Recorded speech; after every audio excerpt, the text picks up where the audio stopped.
Hey everyone, welcome back.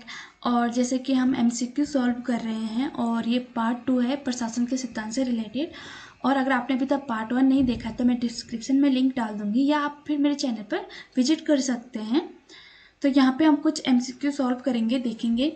तो यहाँ पे जो फर्स्ट क्वेश्चन है वो है, निम्न में से कौन से सही ढंग से मिलाए गए हैं। तो यहाँ पे ऑप्शन है निर्देशों में एकता गुलिक, बी समन्वय फ्यूल, और सी है यहाँ पे औपचारिक प्राधिकार फ्यूल, और डी है यहाँ पे विकेंद्रीकरण अर्विक। तो यहाँ पे जो करेक्ट आंसर है वो है ऑप्शन सी, औपचारिक प्राधिकरण फ्यूल। नेक्स्ट क्वेश्चन यहाँ पे है, निम्न में से किस प्रशासनिक चिंतक ने क्लासिक के सिद्धांत की व्याख्या मशीन मॉडल सिद्धांत के रूप में की है। ऑप्शन यहाँ पे है फर्स्ट मार्च, सेकेंड ऑप्शन है एल्टन मेयो, थर्ड है यहाँ पे वॉरेन वेनिस, फोर्थ है यहाँ पे एच ए साइमन। तो यहाँ पे जो करेक्ट आंसर है option C, first and fourth, यानी कि March and H A Simon. Next question यहाँ पे है, निम्न में से कौन सा गलत तरीके से मिलाया हुआ है, यानी कि यहाँ पे एक ऑप्शन इनकरेक्ट है और बाकी के 3 करेक्ट हैं। तो ऑप्शन ए यहाँ पे है आर्ट ऑफ कटिंग मेटल्स 1905, और यहाँ पे सेकंड ऑप्शन है a piece rate system 1895, third यहाँ पे है principles of scientific management 1911, next है सॉफ्ट मैनेजमेंट 1903। तो यहाँ पे जो करेक्ट आंसर है वो है option A art of cutting metal, जो कि गलत तरीके से मिलाया हुआ है। नेक्स्ट क्वेश्चन यहाँ पे है, वैज्ञानिक प्रबंधन के सिद्धांत में कौन सा शामिल नहीं है। ए है सामूहिक कार्रवाई में सामंजस्य प्राप्ति, बी सामान्य व्यवहार को हटाना, सी अधिकतम उत्पादन के लिए काम करना, डी अस्त व्यस्त व्यक्तिवाद की प्राप्ति। तो यहाँ पे जो नेक्स्ट जो करेक्ट आंसर है वो है डी, अस्त व्यस्त व्यक्तिवाद की प्राप्ति। नेक्स्ट क्वेश्चन यहाँ पे है, निम्न में से कौन सा सही ढंग से नहीं मिलाया गया है। तो जैसे कि यहाँ पे एक गलत होगा और 3 करेक्ट होंगे। तो यहाँ पे ऑप्शन ए है फ्यूल गैंग प्लैंक, और गुलिक है विभागवाद का आधार, अर्विक परिभाषा का सिद्धांत, मुनि अनुशासन। तो यहाँ पे जो करेक्ट आंसर है वो है डी, मुनि अनुशासन। इसको गलत तरीके से मिलाया हुआ है और बाकी के 3 करेक्ट हैं। नेक्स्ट क्वेश्चन यहाँ पे, संगठन के सिद्धांत मानव संबंध सिद्धांत के बारे में निम्न में से कौन से कथन सही हैं। फर्स्ट है यहाँ पे, यह आर्थिक मनुष्य की अवधारणा को चुनौती देती है। नेक्स्ट है, यह मानती है कि हर व्यक्ति अलग है। थर्ड यह मानती है कि हर व्यक्ति किसी कार्य समूह के सदस्य के रूप में काम करता है। फोर्थ ऑप्शन यहाँ पे, इसने यांत्रिक पहलुओं के अलावा संगठन के मानवीय पहलुओं पर विचार किया है। तो यहाँ पे जो करेक्ट आंसर है वो है बी, ऑल ऑप्शन करेक्ट हैं, बी यहाँ पे करेक्ट हो जाएगा। नेक्स्ट क्वेश्चन यहाँ पे है, कार्य विभाजन संगठन के आधार ही नहीं बल्कि इसकी वजह है, यह कथन किसका है। ऑप्शन ए अर्विक, बी फ्यूल, सी है गुलिक, या डी मुनि। तो यहाँ पे गुलिक करेक्ट आंसर है। नेक्स्ट क्वेश्चन यहाँ पे है, फ्यूल के अनुसार निर्देशों की एकता के सिद्धांत का उल्लंघन हुआ है। तो यहाँ पे ऑप्शन ए है प्राधिकार कमजोर पड़ जाता है, बी अनुशासन खतरे में हो जाता है, व्यवस्था कायम हो जाती है, नेक्स्ट है यहाँ पे स्थिरता खतरे में पड़ जाती है। तो यहाँ पे जो करेक्ट आंसर है वो है B, first, second and fourth. Next question यहाँ पे, निम्न में से कौन से हॉर्थॉन प्रयोगों के नतीजे हैं। फर्स्ट यहाँ पे, मजदूर कटे हुए और असंबद्ध व्यक्ति नहीं होते। नेक्स्ट ऑप्शन है यहाँ पे, मजदूर केवल आर्थिक कारक से ही प्रेरित नहीं होते। नेक्स्ट है, मजदूरों की उत्पादकता शारीरिक कार्य स्थितियों निर्धारित होती हैं। नेक्स्ट यहाँ पे है, मजदूरों में अनौपचारिक समूह बनाने का रुझान होता है। तो यहाँ पे जो करेक्ट आंसर है वो है बी, यहाँ पे भी first, second and fourth correct है और थर्ड करेक्ट है। नेक्स्ट क्वेश्चन है यहाँ पे, क्लासिक के सिद्धांत का जोर जनता से रहित संगठनों पर है, यह किसने कहा है। ऑप्शन ए है एच ए साइमन, बी है क्रिप्स ऑर्गिरिस, और सी है C.I. बर्नार्ड, डी है W. वेनिस। तो यहाँ पे डी ऑप्शन करेक्ट है, W. वेनिस। नेक्स्ट क्वेश्चन यहाँ पे है, निम्न में से कौन सा सही ढंग से मिलाया हुआ है? ए औपचारिक प्राधिकार बर्नार्ड, बी निर्देशों में एकता अरविक, सी तालमेल टेलर गैंग प्लैंग फ्यूल। तो आप देख सकते हैं कि सारे क्वेश्चन एक जैसे ही हैं, और जैसे इसमें भी आप देख सकते हैं फ्यूल गैंग प्लैंग, तो आप ऐसे एलिमिनेट कर सकते हैं। तो यहाँ पे 35 का जो करेक्ट आंसर है वो है डी, गैंग प्लैंग फ्यूल।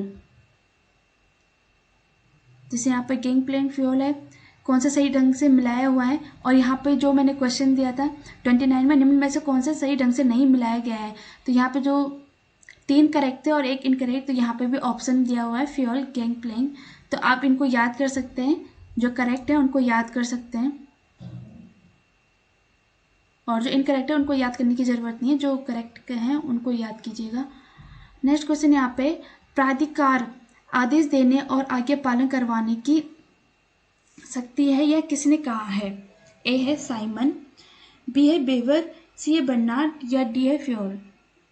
तो यहाँ पे डी फ्योल ने ये कहा है। नेक्स्ट क्वेश्चन है, निम्न में से कौन सा गलत तरीके से मिलाया गया है?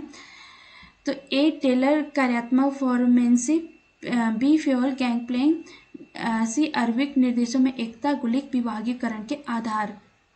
तो यहाँ पे जो 37 का आंसर है वो है सी को गलत तरीके से मिलाया हुआ है, अरविक निर्देशों में एकता। तो जो ये क्वेश्चन आ रहे हैं जिनमें गलत तरीके से सही से नहीं मिलाया हुआ है, तो उसमें आपको गलत पे फोकस नहीं करना है, उसमें जो करेक्ट है ऑप्शन उन पे फोकस करना है, उनको याद करना है, क्योंकि एग्जाम में जरूरी नहीं है कि गलत तरीके से ऐसे क्वेश्चन पूछे जाएं, जो उनमें से करेक्ट है उनसे भी पूछ सकते हैं, तो इस पर फोकस करना है। नेक्स्ट क्वेश्चन यहाँ पे है, एल्टन मेयो द्वारा किए गए निम्न प्रयोगों को कालानुक्रम में व्यवस्थित करें। ऑप्शन ए है बैंक वायरिंग प्रयोग, सेकंड है टेक्सटाइल मिल प्रयोग, थर्ड यहाँ पे प्रकाश प्रयोग, फोर्थ है यहाँ पे व्यापक साक्षात्कार कार्यक्रम। तो यहाँ पे जो करेक्ट आंसर है वो है बी। आपको सही क्रम में लगाना है, कालानुक्रम काल के अकॉर्डिंग लगाना है। तो यहाँ पे सेकंड आएगा, थर्ड आएगा, फोर्थ आएगा, फर्स्ट आएगा। नेक्स्ट क्वेश्चन यहाँ पे है, हॉथॉर्न प्रयोगों पर चर्चा किस में की गई है? Option A management and the work, B management and the labour, C है मैनेजमेंट एंड द वर्कर, या डी है मैनेजमेंट एंड द मोरल। तो यहाँ पे जो करेक्ट आंसर है, जो यहाँ पे 39 का जो करेक्ट आंसर है वो है C, management and the worker. Next question जो यहाँ पे है, अक्सर हम मानवीय समस्याओं का समाधान गैर मानवीय साधनों और गैर मानवीय सूचनाओं के जरिए करना चाहते हैं। यह सरल शोध निष्कर्ष है कि एक मानवीय समस्या एक मानवीय समाधान की मांग करती है। यह किसका कथन है? ए है एल्टन मेयो, बी रोथलिस्टबर्गर, या विलियम वाइट, या विलियम डिस्कशन। तो यहाँ पे जो करेक्ट आंसर है वो है बी, रोथलिस्टबर्गर। 41 है यहाँ पे, जिस पुस्तक में हॉथॉर्न प्रयोगों पर विस्तार से चर्चा की गई है यह किसके द्वारा लिखी गई है?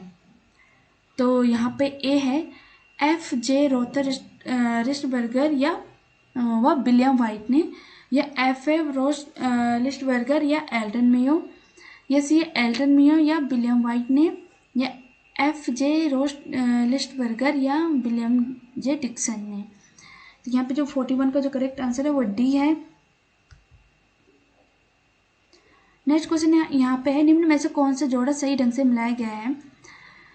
जनरल एंड इंडस्ट्रियल मैनेजमेंट 1914, और principle of scientific management 1912, administration behaviour 1957 है, functions of executive 1938।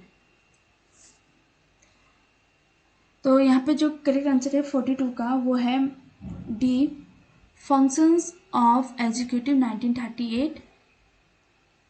Next question यहाँ पे, कौन सा जोड़ा गलत तरीके से मिलाया गया है? फर्स्ट है क्रिएटिव एक्सपीरियंस फॉलेट, बी है human side of enterprise mayo personality and organization organize new patterns of management record। तो यहाँ पे जो 43 का जो करेक्ट आंसर है वो है B, human side of enterprise Mayo. Next question है मानव संबंध सिद्धांत के बारे में निम्न में से कौन से कथन सही हैं। तो यहाँ पे जो फर्स्ट ऑप्शन है इनमें इसने जनतांत्रिक नेतृत्व की कुशलता का प्रतिपादन किया। सेकंड है इसने क्लासिकी सिद्धांत को सुधारा और उसमें वृद्धि की। नेक्स्ट है यहाँ पे इसने आर्थिक मनुष्य की अवधारणा का समर्थन किया। फोर्थ है इसने औपचारिक संगठन में अनौपचारिक संबंधों पर जोर दिया। तो यहाँ पे जो 44 का जो करेक्ट आंसर है वो है B, first, second and fourth. Next question है मानव संबंध सिद्धांत ने किस बात पर ध्यान केंद्रित किया। फर्स्ट है शारीरिक कारक, सेकंड है सामाजिक कारक, थर्ड है यहाँ पे आर्थिक कारक, फोर्थ है मनोवैज्ञानिक कारक।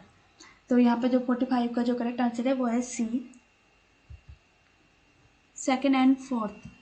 46 यहाँ पे व्यवहारवाद उपागम के बारे में निम्न में से कौन से कथन सही हैं। फर्स्ट ऑप्शन यहाँ पे इसका सरोकार मानव व्यवहार के वैज्ञानिक अध्ययन से है। इसकी शुरुआत चेस्टर बर्नार्ड ने की और इसका विकास साइमन ने किया। इसका साहित्य सुझावात्मक न होकर वर्णनात्मक है। यह अनौपचारिक संबंधों और संसार प्रतिरूपों पर जोर देता है। तो यहाँ पे जो करेक्ट आंसर है वो है सी, फर्स्ट, थर्ड और फोर्थ। 47 यहाँ पे बर्नार्ड के अनुसार किसी संगठन में प्राधिकार तभी स्वीकार किया जाता है। ऑप्शन ए जब संचार को समझा जाए, सी, सेकंड है जब यह सांगठनिक उद्देश्यों से संगति में हो, थर्ड यहाँ पे जब यह व्यक्ति के निजी हित के लिए हानिकारक हो, फोर्थ यहाँ पे जब यह व्यक्ति की शारीरिक और मानसिक क्षमता से परे ना हो। तो यहाँ पे जो 47 का जो करेक्ट आंसर है वो है सी, फर्स्ट करेक्ट है, सेकंड करेक्ट है, फोर्थ भी करेक्ट है। तो यहाँ पे ऑप्शन सी करेक्ट है, थर्ड यहाँ पे नहीं है।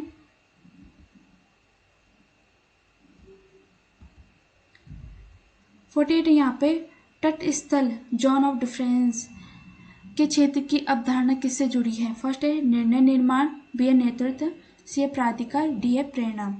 तो यहाँ पे जो 48 का जो आंसर है वो है सी, प्राधिकार। नेक्स्ट यहाँ पे है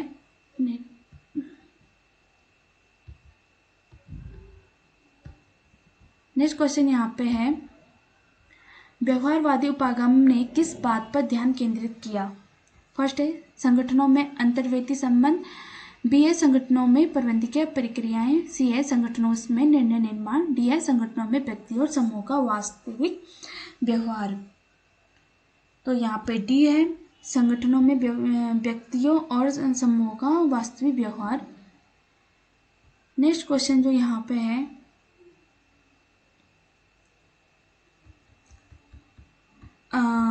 संलयन प्रक्रिया सिद्धांत का श्रेय किसको जाता है। ए बर्नार्ड को, मॉस्लो, साइमन या ऑर्गरिस। तो यहाँ पे जो करेक्ट आंसर है वो है सेकंड एंड थर्ड, ऑर्गरिस और साइमन को। तो यहाँ पे जो ऑप्शन सी है सेकंड और थर्ड है यहाँ पे साइमन और ऑर्गरिस। नेक्स्ट क्वेश्चन यहाँ पे व्यवहारवादी उपागम के बारे में निम्न में से कौन से कथन सही हैं। यह संगठनिक व्यवहार को समझने का प्रयास करता है, यह मानव संबंध उपागम का विस्तारित या व्यवस्थित संस्करण है, यह प्रशासन के सिद्धांत को खारिज करता है, यह फोर्थ इसके आरंभ की पड़ताल ऑर्थोन अध्ययन में की जा सकती है। तो यहाँ पे फर्स्ट ऑप्शन भी करेक्ट है, सेकंड यहाँ पे गलत है, थर्ड यहाँ पे करेक्ट है, फोर्थ यहाँ पे भी करेक्ट है। तो फर्स्ट, थर्ड और फोर्थ यहाँ पे ऑप्शन करेक्ट है। तो ये थे प्रशासन के सिद्धांत से रिलेटेड MCQ जिनकी पॉसिबिलिटी है आ सकते हैं या इनको दूसरे तरीके से ही पूछ सकते हैं, बट ओवरऑल यही रहेंगी क्वेश्चन। तो नेक्स्ट वीडियो में हम नेक्स्ट टॉपिक से रिलेटेड MCQ सॉल्व करेंगे और ये टॉपिक यहीं पे ख़त्म हो गया। पार्ट 1 मैं डिस्क्रिप्शन में डाल दूँगी और ये पार्ट 2 है। और अगर आपको लोक प्रशासन से रिलेटेड डेफिनेशन से, विकास प्रशासन से रिलेटेड MCQ, वो मैंने अपने उस चैनल पर डाले हुए हैं, आप जाके विजिट कर सकते हैं। और थैंक यू सो मच, मिलेंगे नेक्स्ट वीडियो में। और लाइक करें, शेयर करें और अधिक से शेयर करें जिनको इसकी नीड है। और अगर आपने अभी तक चैनल को सब्सक्राइब नहीं किया है तो प्लीज़ चैनल को सब्सक्राइब करें, बेल आइकन को प्रेस करना ना भूलें। तो मिलते हैं नेक्स्ट वीडियो में।